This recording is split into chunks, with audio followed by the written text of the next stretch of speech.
You now need to be 16 or over to have an account on social media.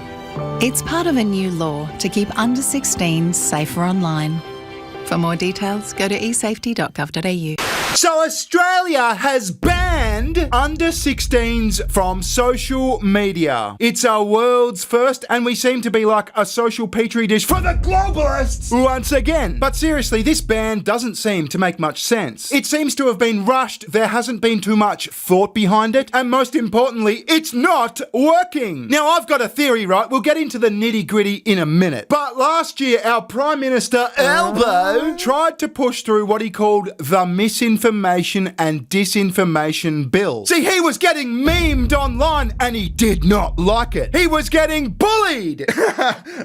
And he tried to flex his muscle as Prime Minister to stop this bullying, and it didn't work. The Senate rejected this bill. So I reckon he's retreated back to his little cave and he's thought, well, if that didn't work, how else can we get these pesky kids offline? And with the help of Australia's e-safety commissioner and a couple of others, he's concocted this under 16s social media ban. That's what I reckon happened. But like I said, this is not going well. The teenagers aren't happy, the parents aren't happy, the social media platforms can't really enforce this rule. The communications minister responsible for this law is marred in an expense scandal. Australians are sus that this is the catalyst for a mandatory online ID, and if we're going to get all Alex Jones about it, possibly a social credit system, and it's just not looking good for anyone. Anyway, let's have a look. Let's go!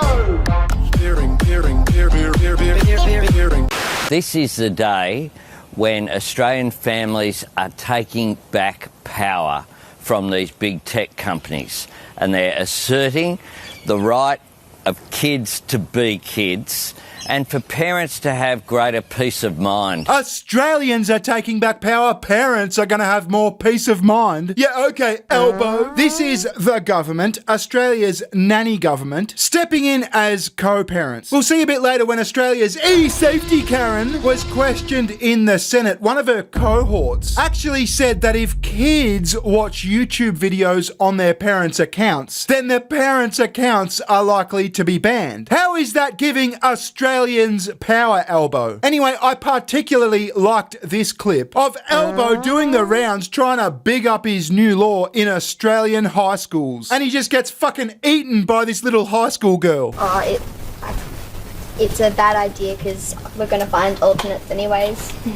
Yeah, well, that'll get found out too. That's the thing. Yeah, and then they'll find other alternates, dipshit. I mean, they're fucking teenagers. They're going to find a way around this. The ones that have actually been banned, which not all of them have, because this whole thing relies on, like, facial recognition. But the ones that couldn't get past that by, like, scrunching up their face or getting, like, a sibling to do the facial recognition thing, they're going to be pushed onto more obscure apps, on deeper, darker, more scary parts of the internet. And even if you could ban them all, they're going to start fucking around like old school teenagers, like they did in Adelaide just the other day. Dozens of these young e-bike riders were captured on camera this morning, overtaking multiple lanes of traffic in the CBD. You can see in these clips obtained by 9 News, there's about 40 riders in a convoy weaving through traffic on Adelaide Street.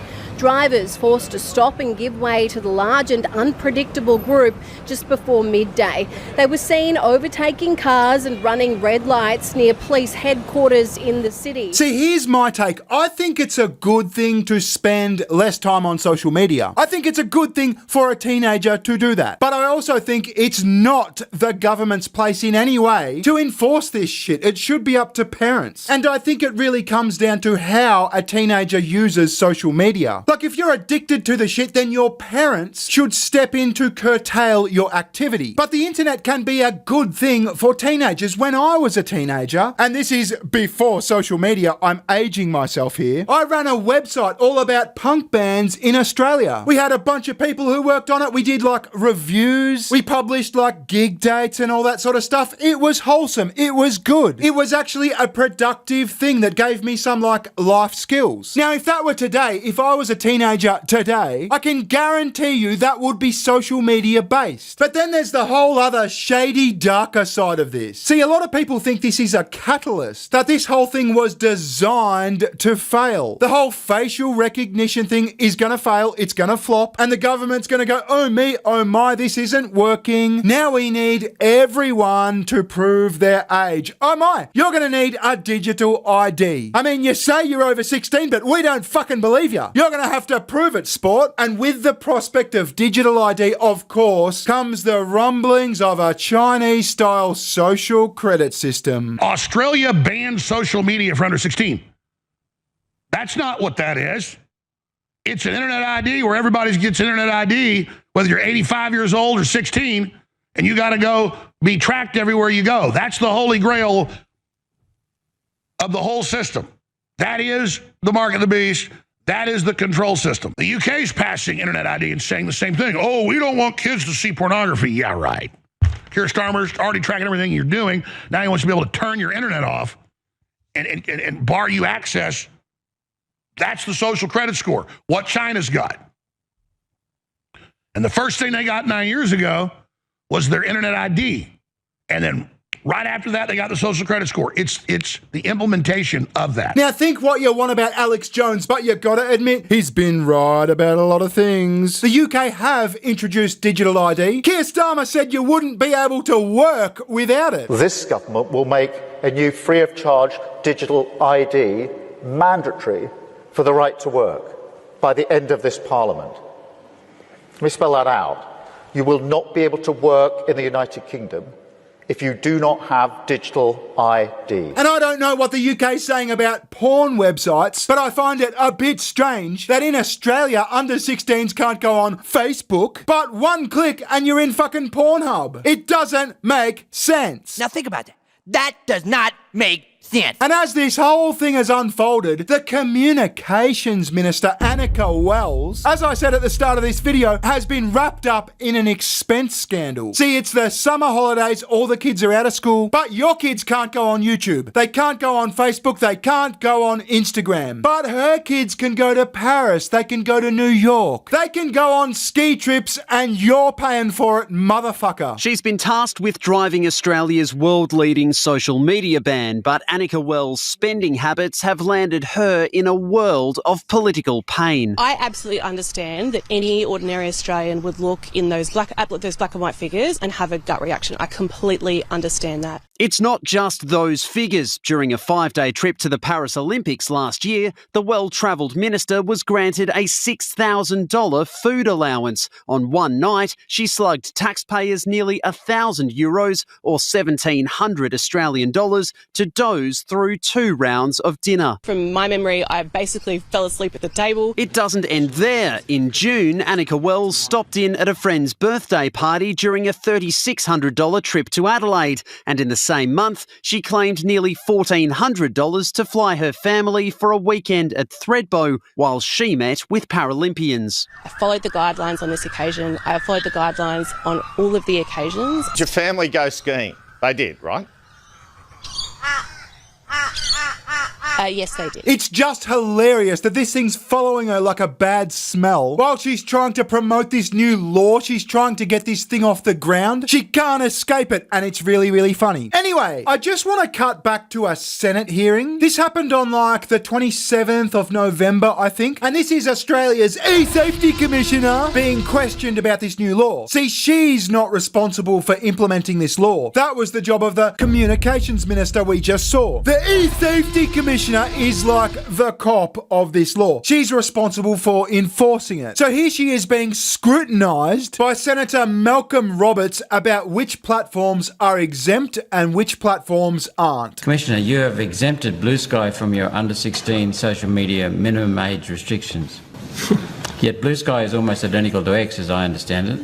It currently allows 13-year-olds or younger people saying they are 13 to sign up. They have no age verification. Do you understand, Commissioner, you have an obligation to discharge your duties without the perception of political bias? Your decision to exempt a left-wing hangout and include a conservative hangout, X, Looks like political bias. Well, that's a really good question. Why would Blue Sky be exempt from this law when Twitter is not? That's very, very sus. And she gives, let's just say, a very political answer. It's slippery and it doesn't fucking make sense. Blue Sky has not been exempted they present a very low risk. They have actually identified themselves as an age-restricted social media platform. They probably have 50,000 Australian users, a very small number of young users. Okay, well, this is sounding all right. They've nominated themselves as an age-restricted platform. But she goes on. These assessments that we're doing are voluntary. It is up to I don't have specific declaratory powers in terms of who is in, who's out, so I can't say anyone's exempted. It's up to the legal teams of those companies to determine whether they're in or out. Where we will focus our compliance is where the vast majority of young people are. So what she's saying is it's up to the platforms themselves to nominate whether they're in or out, as she puts it. It's up to their own legal team. The Office of E-Safety, however, will only be policing this law with platforms that are big enough. So it's not that Blue Sky is exempt. It's just that we won't be enforcing the law against them. Ipso facto, Blue Sky are exempt. What a fucking slippery way to get to a simple point. Now we've got Senator Matt Canavan making what I think is the best point I have heard against this whole law. I don't know why YouTube's been captured. I mean, I've had some great family experiences on YouTube. We all hung out for part 3 of the Punic Wars of Oversimplified's series. We watched that all together as a family. Most of my kids now are massively into Roman history. One child's studying rocket science, basically because he got to learn that through YouTube, and that was through the algorithm, right? He starts, researching rockets, and the algorithm leads him to MIT lectures, and now he's studying that as an adult. I don't understand. I mean, I get there's maybe some harm, but I feel like you haven't fully captured the positive benefits, including of the algorithm, because the algorithm takes an interest in history and politics, in science.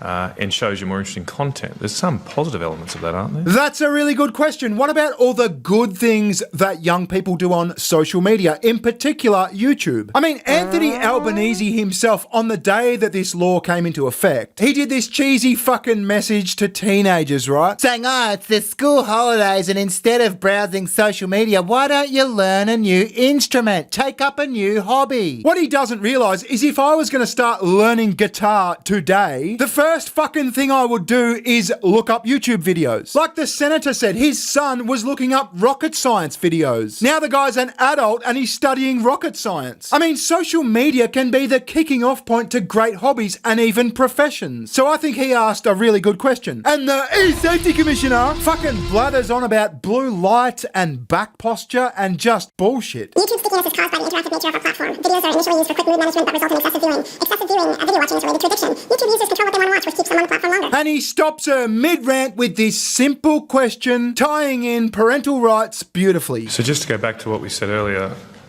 children can continue to do all of that on their parents' account? They can look at YouTube videos in a logged out state. Yeah, or even on their parents' account? I think if they were, Senator, I think if they were doing that on a parent's account, we would expect that Google would assess that. So they'd block my account? So if I was allowing my child, as a parent, to use my account to look at content, they'd block my account? They may assess so you're going to restrict the rights of their parents. The user of the account is just, underage. What a nightmare. Yeah, okay. All right, I'll not delay the committee any longer, but no, there's no longer parental rights in this country. Thank you, Chair. Later that day, the Senator did an interview with Sky News and threw down this doozy. What was even more unusual from that exchange, you couldn't play all of the exchange, but what is even more unusual is I asked the officials about the situation where a child may seek to post videos. There's lots of examples of young children setting up their own social media accounts. There's a great journalist, Leo Pugliese, who started as an 11-year-old. There's an Olympian that this week had to shut down her social media accounts, and she'd catalogued her sporting career on there. If they post videos, apparently, on your account, on your parents' account, that's okay.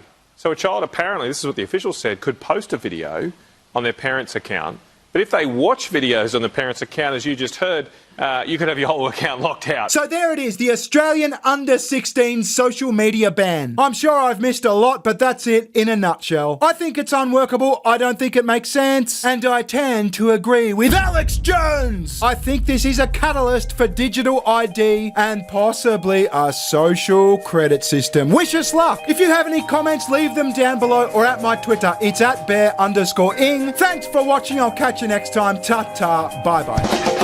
Recession, recession. Give me better times, give me better times. Recession.